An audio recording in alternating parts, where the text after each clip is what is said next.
Welcome to the deep dive. Today we're getting into a really interesting due diligence report on a new property development called River Park Bangsar South.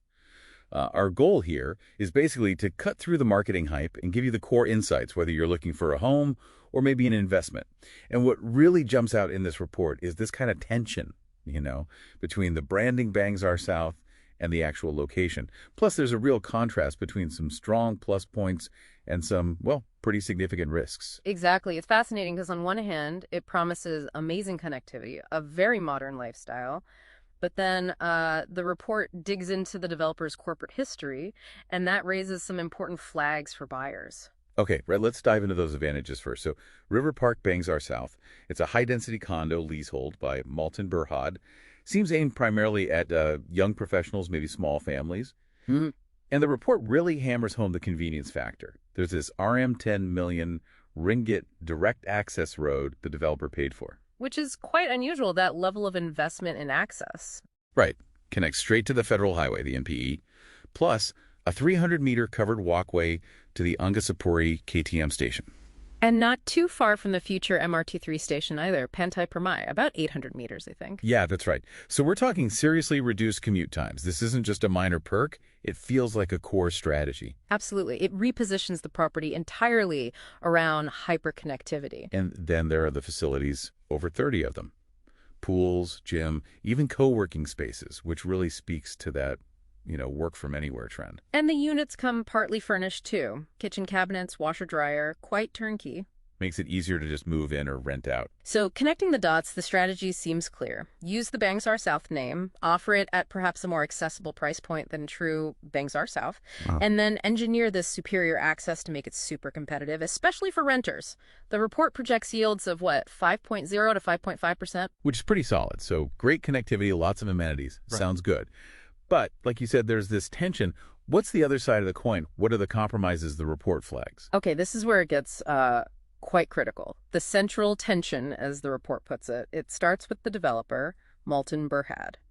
They have this, significant reputational baggage from the Tamanrimba Kiara legal battle. Ah, yes, I remember that case. It went all the way to the federal court, didn't it? It did, and the court quashed the development order, citing a conflict of interest.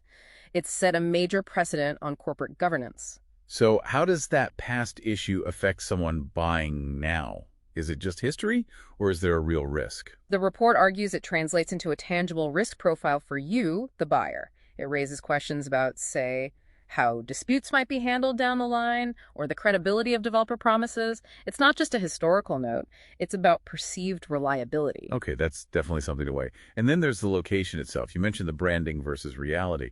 Right. Marketed as Bangsar South, but if you look at the map, administratively, it's Pantai Dalam. In the immediate area, what's it like? It's more of a mix. Older developments, some social housing nearby. It doesn't quite have that polished Bangsar South feel right on its doorstep. And environmental factors.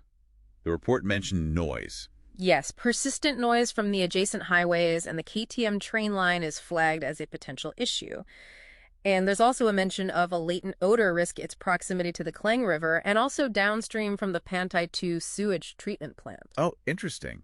And that plant's effectiveness kind of depends on the River of Life project finishing, which has seen delays, right? Precisely. So that's another layer of uncertainty there. Okay, what else? You mentioned the leasehold status earlier. Yeah, that's fundamental. Leasehold means ownership is for a fixed term. So over time, lease decay eats into potential capital appreciation. That's just the nature of leasehold. Got it. And the facilities. We said there were loads, which is great, but...